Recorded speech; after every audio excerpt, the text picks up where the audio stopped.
Kamusta, Taurus? Welcome to Like a Tarot.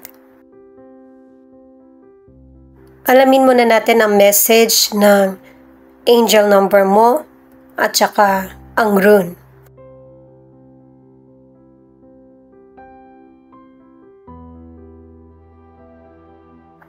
Ang angel number mo ay 444. It's a sign not only to warn you that something in your life is ending, but also that things in your life are about to begin. Kaya hindi mo kailangan matakot or magduda sa mga nangyayaring mahirap na sitwasyon sa iyo. Nangyayari ito kahit na ikaluha mo man ay para sa ikakabuti ng buhay mo. Itong swelo ay connected sa angel number mo na merong abundance, happiness at saka swerteng darating sa iyo. Pero hindi ito magaganap sa buhay mo kung may mga hadlang, lalo na kung negative ang kaisipan mo or may mga sitwasyon kang hindi kayang i-let go. Dumedepende ang healing at solution sa kung kailan mo ito haharapin.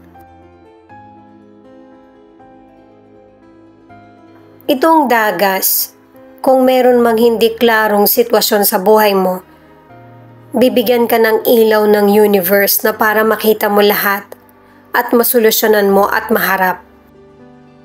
Kasi inuulit lang na yung ending mapapalitan ng prosperous at happy ending. Yung swerteng nagaganap sa buhay mo, financial man ito, feeling, maibabahagi mo sa family mo o kaya sa mga kaibigan.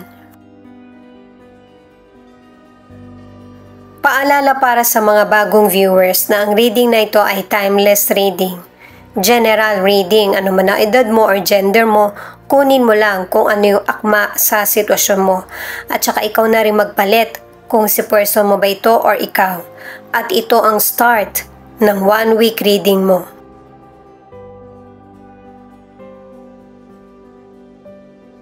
Queen of Pentacles, King of Pentacles, Two of Wands. Pinapakita sa cards na ito na ikaw at ang person mo, meron kayong secure na pamumuhay. Maaari na pareho kayong merong magandang career. At saka maganda yung team nyo ng person mo or ng family kasi meron kayong mga toka. Halimbawa, ikaw yung magbabayad sa ganito, siya naman sa susunod na buwan or ibang bayarin. Dalawa kasi kayong pinapakita rito, pwedeng family mo or person mo, na hindi lang duty o responsibilidad yung nakikita mo sa family mo, kundi yung mapasaya. At saka positive yung mga cards na may magandang direksyon yung buhay nyo ng person mo or ng family. Para sa ilan na naghahanap ng trabaho, mahanap mo na yung trabaho mo. Pero kailangan lawakan mo yung paghahanap, hindi lang sa bansa natin. At saka sa career o negosyo, positive itong mga cards na merong progress, promotion, or magpapatuloy na maganda ang career mo o negosyo. Mag-i-increase din ang kaalaman mo sa negosyo, hindi ka mahihiyang magtanong. At saka ang ilan sa inyo sa negosyo, mas palalawakin mo pa yung negosyo mo. Yung para makilala ba? Merong mga magandang resulta yung effort mo. Ang ilang single, meron kang potential person na hindi mo talaga makalimutan. Pwedeng past person mo. Or family member. Darating na yung person na magpapasaya sa buhay mo. Itong additional card na Ace of Pentacles ang nagsasabi, kasi tuloy-tuloy lang yung magandang nangyayari sa buhay mo. Pag-iingatan mo. Hindi lahat ng hihingi ng tulong sa'yo, 100% maibibigay mo. Kumaga 50-50 lang, magtitira ka para sa sarili mo. Kaya mapapanatili mo yung stable na career, na negosyo, at saka makakaipon ka din. Kasi gusto mo na rin makabawas ka sa yung bang inaalala ng pamilya mo. At saka sa ilang single, yung potential person ay malapit lang sa iyo or nagkakausap na kayo. Sa relationship naman, happy ang relasyon nyo ng person mo. Kasi ang ilan sa relasyon, marunong kang bumalanse at saka yung mausgahan yung situation or yung person mo nang hindi nakakasakit. The Magician, Page of Pentacles, Ace of Swords. Pinapakita sa mga cards na marunong kang tumiming kung kailan mo gagawin yung or bibigyan ng desisyon yung isang bagay or sitwasyon. At ang paalala ng cards, para maging maganda yung resulta, kailangan ng pasensya. Kasi hindi naman agad-agad mapapasa iyo yung minamanifest mo. May mga blockage pa rin na kailangan mong pagdaanan para makakamit mo yung minamanifest mo. May ilang Taurus na meron ka pang gustong ibang gawin or simulan. Kaya kakailanganin mo ng patient at saka solid na determinasyon para yung ni-research mo or idea ay hindi masayang. Sa financial, dadami yung financial mo dahil sa effort mo. Marami ka ng cards na nagsasabi na uunlad ka or yung bang yayaman. Kasi magpapatuloy yung magandang karir mo, negosyo, lalo na yung magandang kita. Pero syempre, may mga economic issue tayo guys. Yung bang gugustuhin mong gumastos, pero mararamdaman mo na parang hindi sasapat. Kasi nga, nagmamahalan yung mga kinakailangan mo, kaya hinay-hinay sa paggastos. Lalo na kung hindi mo naman gagamitin agad. Sa panahon ngayon, hindi mabuti yung wala kang savings. Dahil sa may mga unexpected na sitwasyon na dumarating para meron kang makukuha kahit sabihin mo pa na wala ka namang maitatabi. Kailangan ng pagkilos.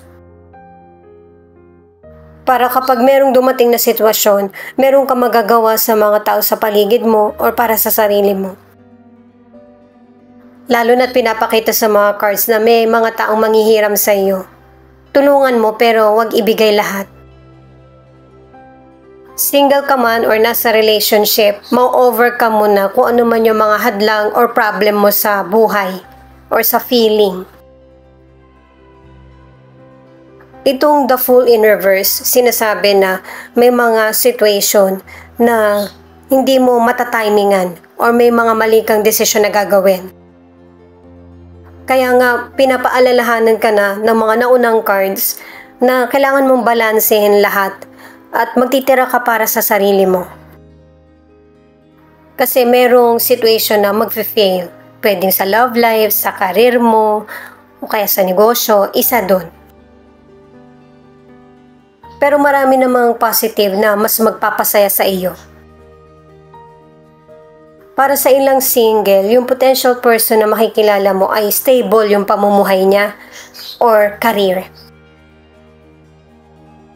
Para sa ilan na nasa relationship, nagkakaroon kayo ng problema ng person mo pero magkakaroon na ng linaw ang lahat. Mahirap man ito pero wala kang choice kundi tanggapin at saka mag-move on kasama ang person mo. Knight of Wands, the Chariot, Knight of Cups. Itong mga cards mo, meron kang gagawing biglaang desisyon. Makakamit mo naman yung goal sa gusto mong mangyari or plano.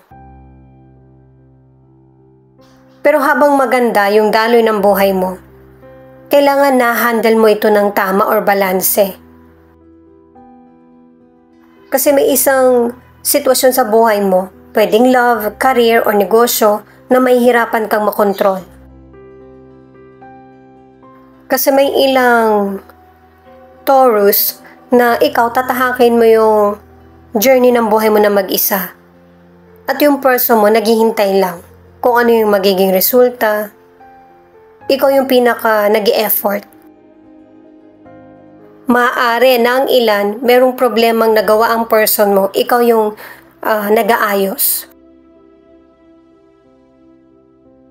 Pagdating sa kalusugan ay healthy ang pangangatawan ng ilang Taurus. Mag-ingat lang sa sprain, sa yung madapa ka, yung ganon. Ang ilan naman ay merong diet plan o kaya fitness plan. Kung meron ka mang illness, unti-unti yung paggaling mo. Kasi bukod sa nilalabanan mo ito, ay sumusunod ka rin sa kung ano yung kailangan ng katawan mo. Para sa ilang single, nakatatlong cards ka na meron kang potential person na makikilala na ikaw yung younger sa kanya or siya yung mas bata sa iyo. At dalawang cards ka na rin na yung magiging relasyon mo sa younger person na ito ay yung bang mabilis matatapos. Kaya mabilis matatapos kasi meron ng potential person na paparating sa buhay mo na yun yung makakarelasyon mo ng matagal. Makakarelate yung bagong person sa situation mo.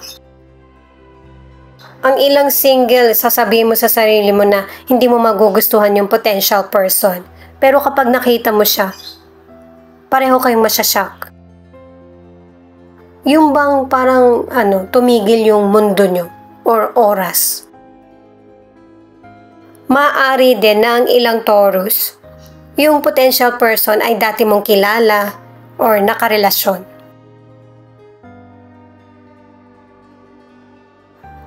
Itong Four of Cups ang nagsasabi, nakadalawang cards ka na nagkaroon ka ng missed opportunity sa career mo, sa negosyo or love.